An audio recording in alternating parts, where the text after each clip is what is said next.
Olá, meu nome é Tássia, sou professora de língua portuguesa e nós hoje vamos aprender sobre coesão e coerência textual. Na aula de hoje você aprenderá as definições de coesão e coerência textual, a desenvolver um texto que possua coesão e coerência e verificar se um texto possui coesão e coerência. Para entender melhor essa aula, você deve saber o que são ideias contraditórias, conjunção, preposição, pronome e advérbio. Então vamos lá. Coerência. Veja o texto abaixo. Então vamos ler. O quadro espelha as características de seu dono, um esportista que adorava a vida ao ar livre e não tinha o menor gosto pelas atividades intelectuais. Por toda parte havia sinais disso: raquetes de tênis, prancha de surf, equipamento de alpinismo, skate, um tabuleiro de xadrez com as peças arrumadas sobre uma mesinha, as obras completas de Shakespeare. Então, depois do texto, vamos ver duas definições retiradas do dicionário. Então, coerente é um adjetivo que significa conforme, concorde, harmonioso, que combina. E incoerente é um adjetivo que significa ilógico ou contraditório. A partir da leitura do texto das definições apresentadas anteriormente, você acha que a ideia que o texto passa para o leitor é coerente ou incoerente? Então vamos à resposta da pergunta.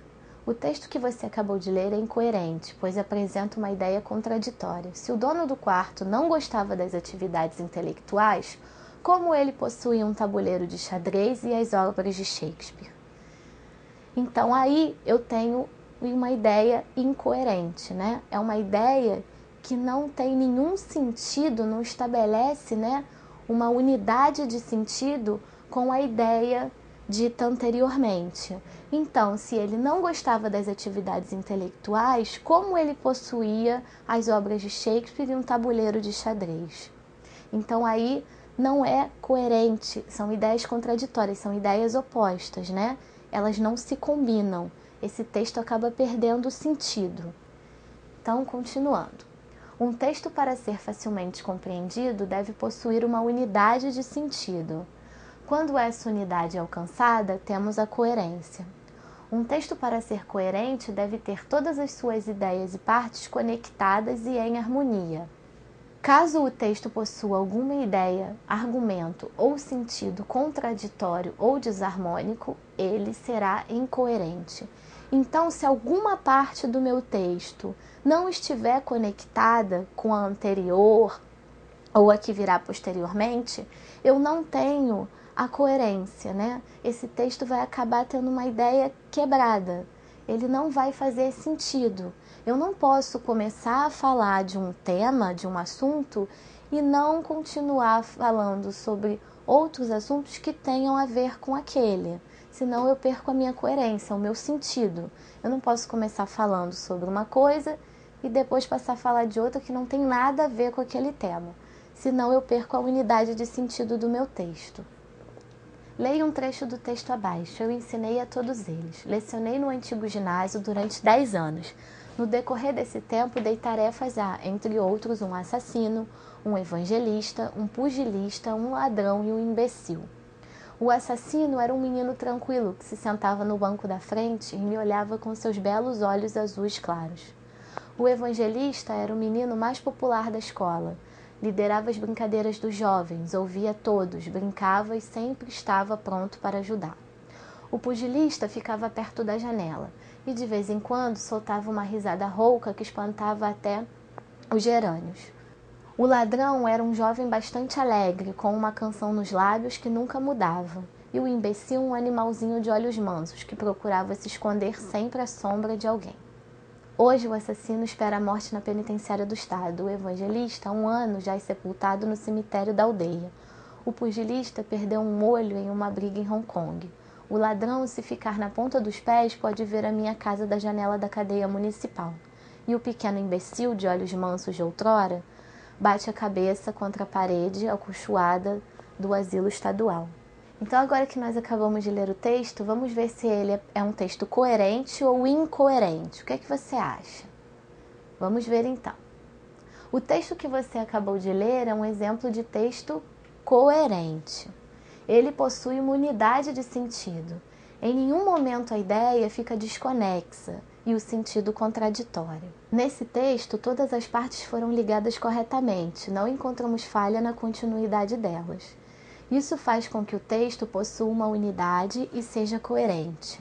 Então, se nós voltarmos ao texto, nós vamos perceber que esse texto tem as ideias coerentes. Em nenhum momento o sentido desse texto ele é contraditório, né? Ele tem uma unidade de sentido perfeita, correta.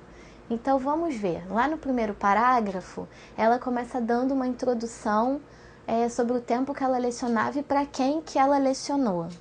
No segundo parágrafo, ela começa a descrever quem eram essas pessoas para quem ela lecionava. Então está tendo, né, uma conexão com o que foi falado acima. Em nenhum momento ela foge do tema que ela abordou. E no último parágrafo, ela dá o desfecho, né? Ela fala como essas pessoas estão hoje em dia.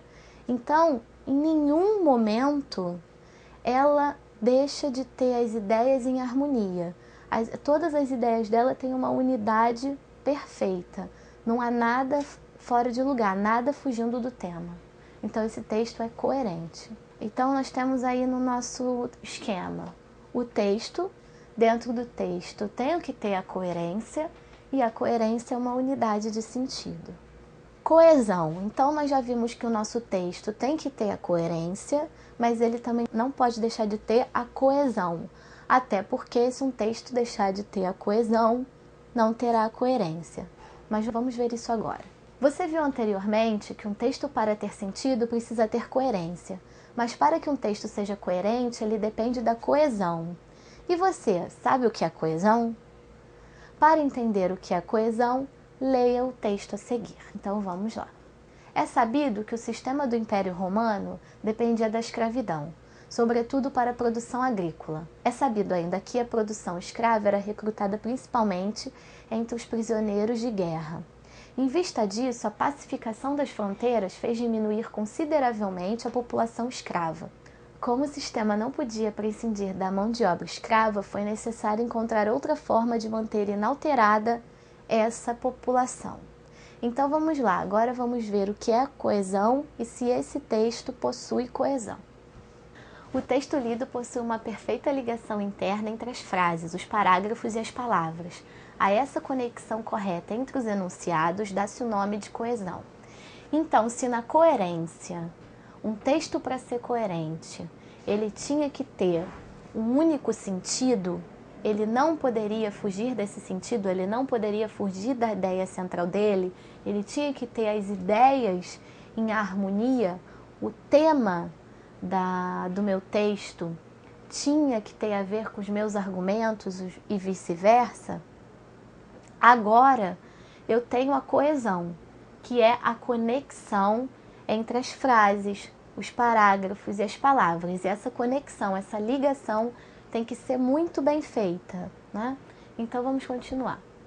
A coesão de um texto, isto é, a conexão entre os vários enunciados, obviamente não é fruto do acaso, mas das relações de sentido que existem entre eles.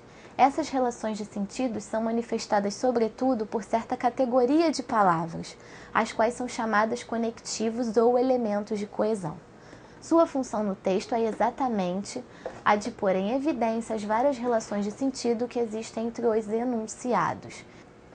Então agora nós vimos que um texto não precisa só da coerência, né? Ele também tem que ter a coesão, e que um texto sem coesão acaba atrapalhando a coerência do texto, né? Se na coerência eu precisava ter um texto com uma unidade de sentido perfeita, todo ele conectado, todas as ideias fazendo sentido, isso só acontece também por conta da coesão. Se algum conectivo, algum elemento de coesão que nós vamos aprender a seguir estiver fora do lugar, com um sentido fora do que deveria ser, esse texto vai estar com a coesão e também com a coerência comprometida. Então vamos ver que elementos de coesão são esses que podem acabar com a coerência de um texto.